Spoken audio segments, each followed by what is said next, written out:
Isang magandang hapon pong muli mga kapatid. At wala po kami sawang nag-iimbita sa inyo na laging sumubaybay. At salamat po sa inyong suporta. Salamat po sa inyong patuloy na tinatangkilik nyo yung ating Grace Everyday.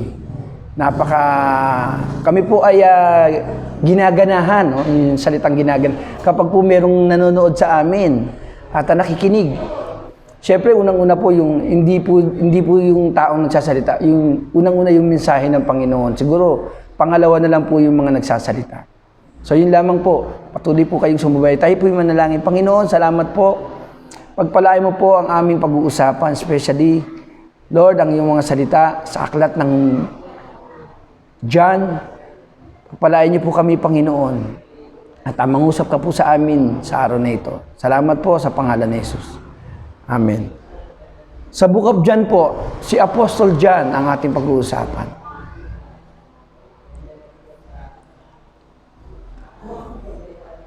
Si John po ay kapatid ni Santiago. Ayan. Sila po ay anak ni Zebedeo. Si John the Beloved. Kasi marami pong John sa New Testament. Si John the Baptist at meron pa pong John na tinatawag ding Marcos. At meron pa pong binanggit sa Biblia na John din ang pangalan. Pero po itong ating pong sumulat po ay si John the Beloved po. Tignan po natin yung kanyang mga sulat, kung ano po yung kanyang karanasan sa ating Panginoong Hesus. Kung ano yung pagkakilala niya. Sabi po rito,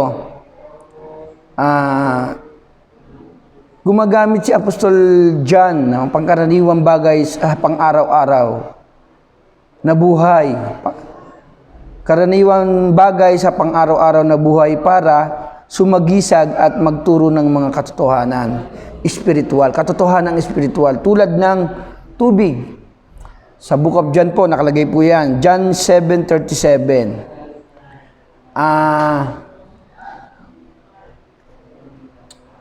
Nakilala niya ang Panginoon at hinalimbawa niya ang Panginoon sa mga bagay na ito. Kasi alam niya kung ano yung naidudulot o naibibigay ng mga bagay na ito sa buhay natin. Sabi siya po ay hinalimbawa sa tubig. John 7:37 po, ang binabanggit pong tubig na naisulat dyan ay ang Espiritu Santo. Ang Espiritu Santo daw ay magbibigay sa atin ng para hindi raw po tayo mauhaw. Okay po, punta po tayo sa Book of John. So medyo napalayo po ako eh.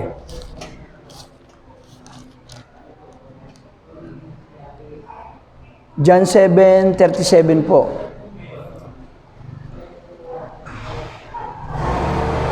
Siya daw ang bukal ng tubig na nagbibigay buhay ang ating Panginoon. Bakit hinalimbawa ni Apostle John si Lord? Tubig na nagbibigay buhay. Unang-una po sa panahon ng tag-init ay nararanasan natin yung napakainit na panahon. At alam niyo po kapag mainit ang panahon ay marami pong especially sa mga probinsya, kailangan po nila yung tubig na yan. Sapagkat kung wala po yung tubig, yung pong halamanan nila, yung kanilang mga itinatanim ay hindi po ito mamumunga. Kailangan po ng tubig. Sa buhay po natin, pag tayo po ay naiinitan, ang ginagamit natin para ma-preskohan po tayo, para ma-refresh po tayo ay tubig. Kapag ikaw ay nagtatrabaho at naranasan mong mauhaw, sobrang init, ay ito agad ang hinahanap mo yung tubig. Sapagkat ang laking bagay po ng tubig sa buhay ng tao. Unang-una po, ang tubig po ay may oxygen po ito. At ito po ay sabi nga natin, maging ang halaman ay binibigyan ng buhay, nangangailangan ng tubig. Sa buhay po natin, kailangan po natin ng tubig. Napakahalaga ng tubig. Kapag po ang tubig po ay nawala, Alam niyo naman po siguro kung ano mangyayari sa atin.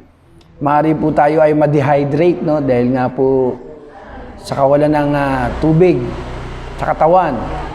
Natutuyuan po.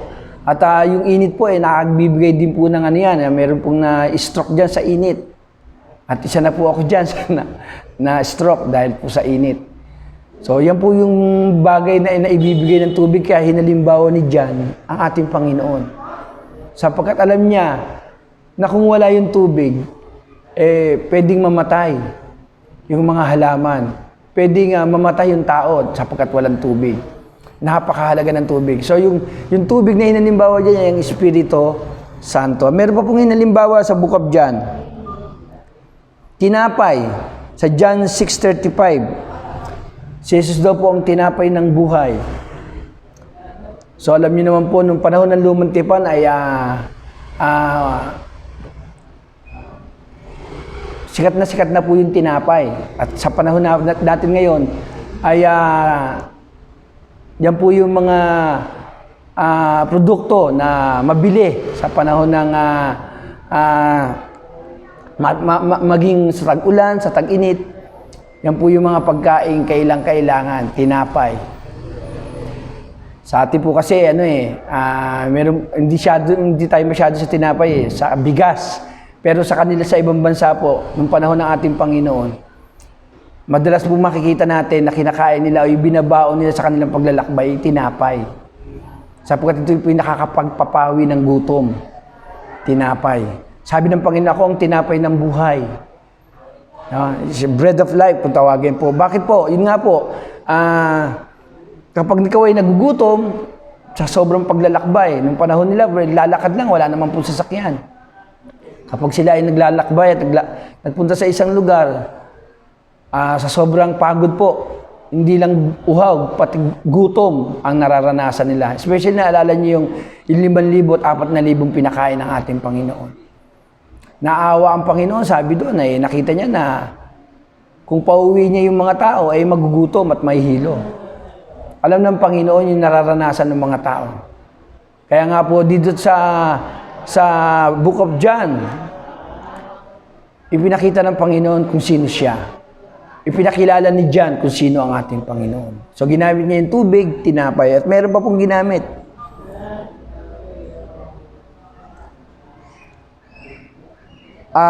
Ilaw, sabi po rito. Sa John chapter 8 verse 12, siya raw po ay ilaw ng sanlibutan. John 8:12 po, nakalagay po yan.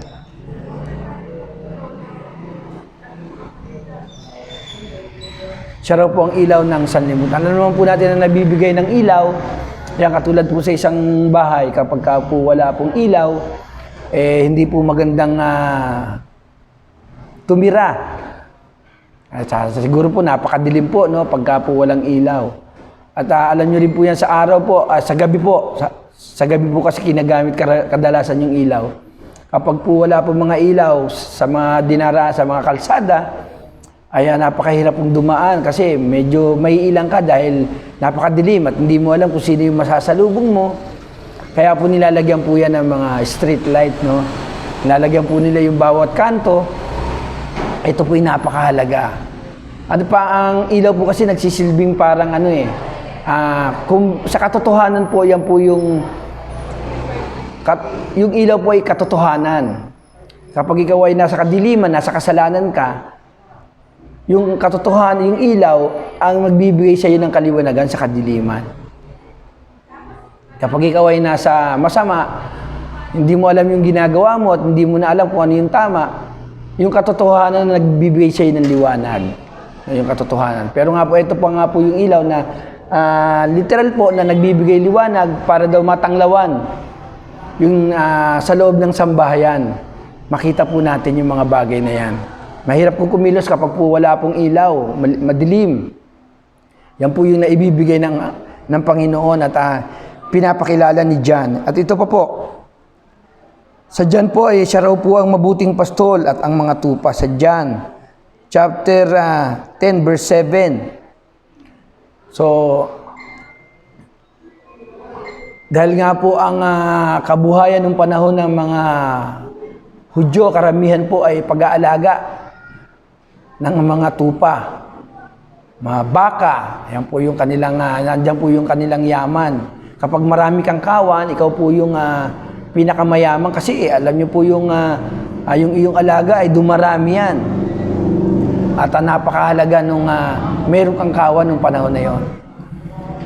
Si Lord po yung pastol. Karamihan ng trabaho nung araw, nung panahon ng ating Panginoon ay nagpapastol. So, kita niya na yung mga pastol, inaalagaan yung mga tupa at sila po ay iniingatan na wag masila ng mga asong gubat at ng mga oso. At kung anong ba man po yung maninila doon sa mga tupa. So, ganun po yung, si Lord po yung mabuting pastol. Yan. Yan po yung hinalimbawa. Sabihin, tayo po ay inaalagaan, iniingatan ng Panginoon dahil siya yung pastol natin. Ano pa po? Sa John 15 po, siya po ay yung puno ng ubas. Yan po, inalimbawa rin po ng si Jesus po ang puno ng ubas, ang kanyang ama ang tagapag-alaga. Napakahalaga din po na matutunan po natin na kung ang sinasabi po dyan bilang mga sanga, tayo po yung mga sanga, hindi po tayo makapamumunga kung hiwalay po tayo sa puno. Dahil yung pusa nga ay nakakabit sa puno. So tayo po ay mga Kristiyano, wala po tayong magagawa kung hiwalay po tayo kay Kristo, yung binabanggit doon. Wala pong magtatagumpay, wala pong makakarating wala pong makakamit ang tao kung wala po ang ating Panginoon. Wala po siyang mapapala. Kailangan na nananatili siya sa ating Panginoon, kinikilala niya ang Panginoon, at siya'y nananatili. Sabi niya, abide in me. Sabi doon, if you abide in me and abide in you, and my words abide in you, ask whatever you wish, and it shall be given unto you. Sabi doon. Kung mananatili lamang po tayo sa Kanya at mananatili ang salita niya sa atin, sabi doon ay, ano man ang hihingi natin sa ating Panginoon ay pagkakaloon niya. Ibig sabihin, ang kondisyon po, mananatili tayo sa ating Panginoon. Yung pong sanga, lahat po ng dagta ay matatamasa niya sa pamamagitan ng pagkabit niya sa puno. Siya ay lalago, magdadahon, at darating ang panahon na siya ay magkakaroon ng bunga. At alam niyo naman po yung puno ng ubas, no? Pagka po nakakita kayo ng bunga ng ubas, ay kabit-kabit po yan, napakarami po. Ganun po yung mga Kristiyano nakakabit kay Kristo, mamumunga. Mamumunga po tayo. Una, mamumunga po tayo sa mabubuting gawa. Sa kaalaman, karunungan, yan po dyan po tayo. Kaya nga po, napakahalaga ng Kristiyano ay nakadugtong sa ating Panginoon. Hindi ka po dapat nakahiwalay. Kasi yun daw pong bagamat nakadikit na lamang po sa puno, natutuyo daw po yung mga sanga. Anong ginagawa sa mga natutuyong sanga? Sila po ay pinuputol, sabi sa John 15 ng Diyos Ama.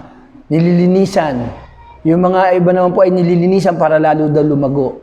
Pero yung mga sanga na, mga Kristiyanong hindi nananatili kay Kristo, pinuputol po yan.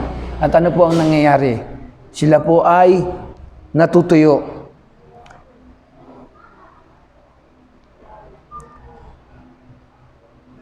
Ibig sabihin, lahat po ng binanggit po natin ay wala ang magagawa ang tao kapag wala siya kay Kristo. Hindi siya magtatagumpay. Hindi niya makakamit yung kaligtasan. Wala siyang kapatawaran.